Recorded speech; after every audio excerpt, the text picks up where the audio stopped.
አይነ አላህ ሱብሃንአላህ ቦምብ የሆነው ጥያቄ ነው ይሄ ነገር አላህ የታለ ይላል እኔ ገርመኛል يعني عجبا لأمر الإنسان لا يدري من يعبده የምትገዛው ኢላህ የምታመልከው ኢላህ የት እንዳለ አታውቅም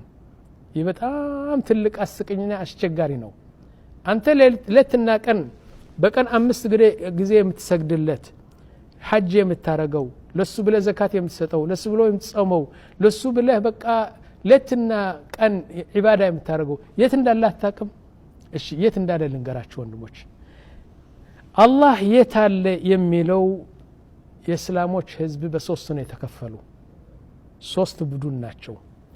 አንደኛው ቡድን አላሁ في كل مكان ይላሉ አላህ በሁሉ ቦታ ነው ያለው አሉ ሁለተኛው ቡድን አላሁ موجود بلا مكان አላህ ቦታ የለውም ምንም አይነት ለሱ የሚሆን ቦታ ስለሌለ ቦታ የለውም አሉ ሶስተኛው አላህ በሰማይ ነው ያለው አሉ ልድገማቸው አንደኛው ቡድን ምን አሉ አላህ موجود في كل مكان በሁሉ ቦታ አላህ አለ ይላሉ ሁለተኛ ደግሞ አላህ መካን የለውም ቦታ የለውም ሶስተኛ ደግሞ አላህ በሰማይ ነው ያለው ያሉ እሺ ከነዚህ ሶስት ትክክለኛው ምንድነው ከኔ አይደለም የምትሰሙት ከቁርአንና ከሱናና ከዑለማዎቹ ስሙት እሺ ኦኬ لو قلنا الله في كل مكان الله بهل بوتا አለ ብለን ከወሰንን يعني في الحمام الله بسغرا ቤት አለ اعوذ بالله من الشيطان الرجيم سبحانك ربي سبحانك እንዴት በኩሉ መካን ኮኖ ያልከው ሐማሙ ወይም ደግሞ ሰገራ ቤቱ ቦታ አይደለም አንተ አላህ በሁሉ ቦታ አለ ነው ያልከው ስለዚህ በሽንት ቤት አለ ማለት ነው አንድ ጉንዳን ወይ ስርሳር አምጣና በሆዱ አለ ማለት ነው እሱ መካን ነው እሺ ይህ ቆሻሻ የሚጣልበት ቦታ አለ አይደለም አላህ እዛ አለ ማለት ነው እሱ ቦታ ነው نعم سبحان الله عما يصفون ይህን የሚሉ ሰዎች እውነት ነው ጭንቅላታቸው ምን እንደሆነ አላቅም አላህ በሁሉ መካን አለ በራሴ አለ በዚህ ጣውላ አለ አው በዚህ ሩም አለ እንዴት እንደዚህ ትላለ ይህ ለአላህ የማይበቃ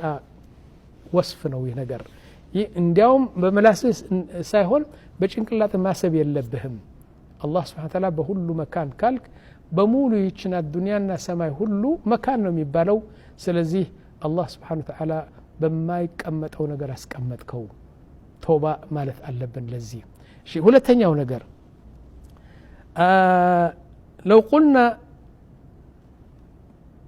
لو قلنا الله سبحانه وتعالى بلا مكان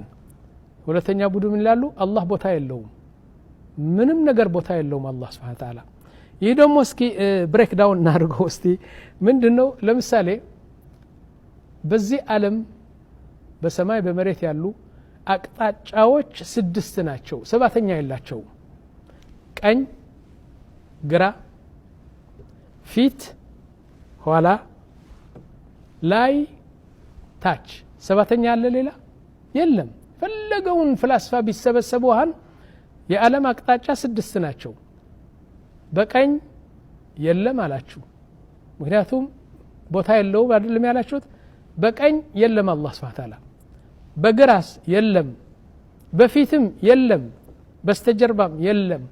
በፎቅ የለም በታች የለም ኢደን የለም አላህ Subhanahu Wa Ta'ala ኢኳልስቱ የለም ይህ ደግሞ የባሰ ነው አላህ አለ ግን እናንተ የለም ትላላችሁ በሰማይ ብትወጣ በመሬት ብትወጣ በምን ብትወጣ አቅጣጫው 6 ናቸው ስለዚህ በእነዚህ 6 የለም ማለት የለም ከነጭራሱ ማለት ነው هكذا قال العلماء سبحان ربي العظيم الله يلم سايتاوقه الله يلم تلاله طيب ምንድነው መልሱ በቁርአን የተረጋገጠበት በሱና የተረጋገጠበት جميع العلماء ያሉት ነገር እንዲያውም ስሜትህ የሚለው ነገር الله في السماء الله በሰማይ ነው ያለው የት الله سبحانه وتعالى على العرش استوى بعرشه بزفانه ነው ያለው እንዴት ያርጋል ይህ ነው እንግዲህ የምንመጣው አሁን المهم الله في السماء يقول سبحانه وتعالى كقرآن لم تقلاتشو أأمنتم من في السماء من في السماء وندموش الله سلا راسو كونو من ناقروا بسما يالو جيتا عند نقر ندا يدرقباتشو واستنا اللاتشو ليش أرساتشو كوي تشلال ሊቀጣችሁ እኮ ይችላል አአሚንቱም መን ፊ السماء أن يخسف بكم الأرض فإذا هي تمور مريتون قلبت እኮ እዛ ሊደመድማችሁ ይችላል እኮ ለምን አላህን አትፈሩም በሰማይ ያለው አላህ ለምን አትፈሩም أم أمنتم من في السماء أن يرسل عليكم حاصبا فستعلمون كيف نذير يا الله ቁጣ ፍሩ በሰማይ ያለው አላህ እሱን ፍሩ ይላል ይህ አንደኛው ማስረጃ ነው ሁለተኛ يقول سبحانه وتعالى إليه يصعد الكلم الطيب ጥሩ ስራ ያደረጋችሁት በሙሉ ወደሱ ይሄዳል ወደ ሰማይ ወደ አላህ ነው የሚያረጋው እንደዚህ ወደ ሰማይ ይሄዳል يصعد الكلم والعمل الصالح يرفعه الله سبحانه وتعالى ስራቸውን በሙሉ ወደ ሰማይ ወደሱ ይወስደዋል يقول سبحانه وتعالى هكذا إذن الله سبحانه وتعالى በላይ ነው ያለው አው እኔ በላይ ነው ያለሁ የእናንተ ስራ ወደ እኔ ይመጣል ይላል